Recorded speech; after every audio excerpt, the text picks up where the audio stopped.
ado, our last storyteller for the evening is Kelly Gill.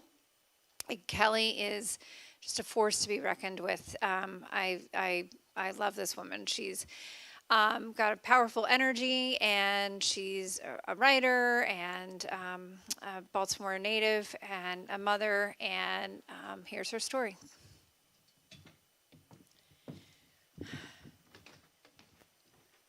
My son Randy moved to Florida when he was 27 as part of a continuing recovery program. He had gotten sober here in Baltimore and thought it would be a good idea to continue his recovery in a sister program that they had down in Florida. And he enjoyed quite a bit of success, both in his life and in his recovery, and built a pretty great life for himself down in Florida. And around the 8th year or so, 10th, maybe somewhere between the 8th and 10th year that he lived down there, it was abundantly clear that he had relapsed. So I had a lot of denial, and it's very easy to lie to your mom when you live in another state. But one day I got a private message on social media from someone who said, "I know you don't know me, and I hope it's okay that I'm reaching out to you. I don't think your son has as much time as he thinks he does. I actually think he's going to die. My name is Kelly, and I found you because he told me his mom's name was Kelly too." And in that moment, any shred of denial that I was still holding on to about how sick Randy was completely shredded. And I was really excited that this woman wasn't going to let him go down without bringing in reinforcements. And I finally had eyes on the ground down in Florida. So we quickly became friends, and we quickly started to covertly find ways that we could save his life and get him back into recovery.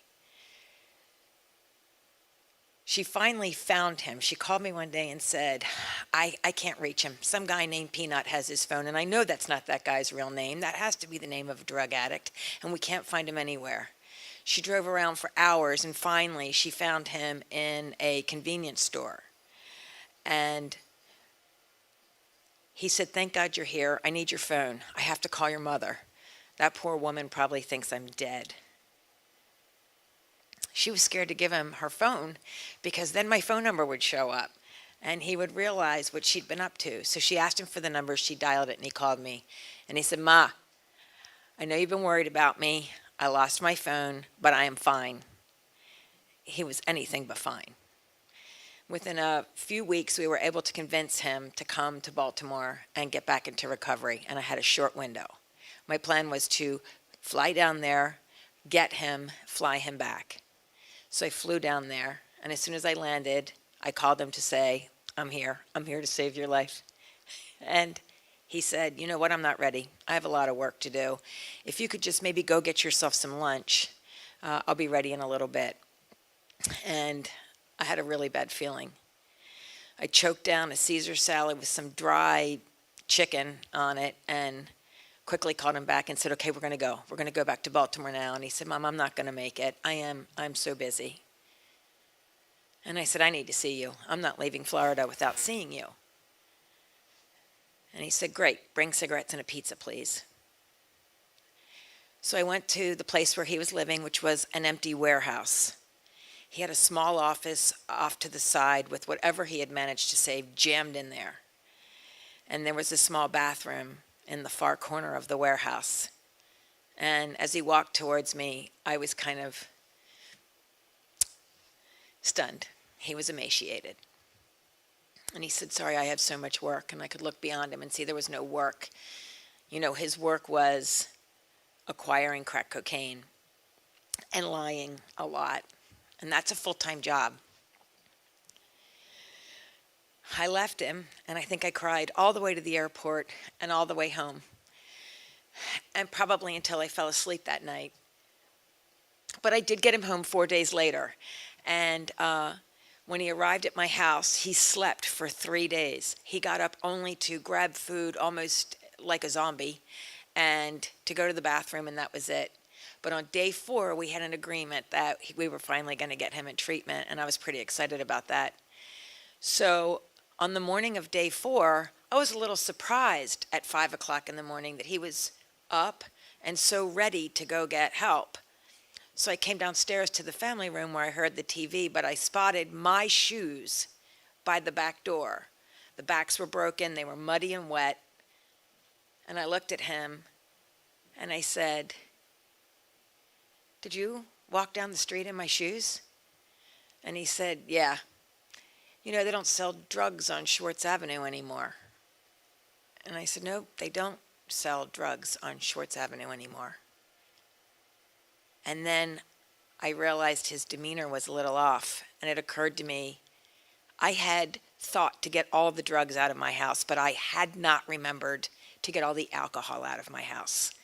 And I ran downstairs, and I saw all the bottles lined up, and I touched them, and they were empty. So I came back upstairs and said, "You ready? You ready to go to treatment? You ready today?" And he said, "You know what? Today's not feeling like a good day." And I said, "Honey, we have a deal. I can't have a crack addict living in my home, and you're here to get sober, so let's just do it." And he said, I don't think it was a good idea for me to come home. I'm probably gonna have to go back to Florida." And I said, "No, it's okay. It's okay. Let's go get clean. Let's get you clean." It's amazing how, as the mother of someone with an addiction, we really want to fix that. We really, really want to fix that, and we can't. So he said, "No, I'm not ready. I think it's best I go back to Florida. Actually, I'll get clean in Florida. I want to be with my sponsor. I want to be with my friends down there. I know what I need to do. And just, if I can't stay here for a few days and chill out, then send me back." And I was pissed. And I promptly made arrangements for him to fly back in a few hours. And when I walked out of the room to do that. And when I walked back in, he said, "Mom, do you think you could cut my hair?" And it was about 7:30 in the morning, and we walked out on the deck. I had never cut my 38-year-old child's hair in my life.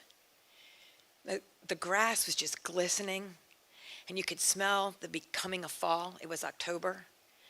And he sat down in a chair, and one of his favorite things was always, ever since he was a little boy, was for me to rub his head. And I rubbed his head and I cut his hair. And in that moment, we were just a mom and her son.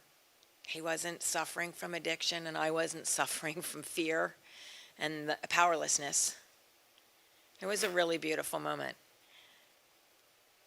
And what I knew and he knew was, regardless of this illness of a substance abuse disorder, there was great love. I didn't feel shame for myself or for him. And when we were finished, we got in the car, and I grabbed his hand, and all the way to BWI, I kept saying, "You can change your mind. You can change your mind." And he kept saying, "I know, Mom. I know, but it's really best for me to go back to Florida." So we hugged each other tightly at the airport, and he got back on the plane. And as soon as he landed in Florida, he sent me a text that said, "I never should have left. Thank you for everything, Mom. I really love you. I'm going to be fine."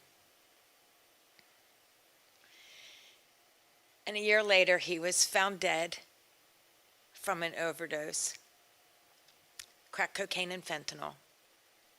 And a lot transpired in that year. But the best thing about that year is that he knew he was loved, and I knew he loved me. And I was able to co-found with a friend a nonprofit organization called Love in the Trenches, because we know that parents who have children with substance abuse disorders are walking in the trenches. And we are here to provide support no matter what the outcome, because when you are an addict, there are only two outcomes: recovery or death. at Love in the Trenches, we're here to walk you through that with great love. And you can find us at loveinthetrenches.org. Thank you.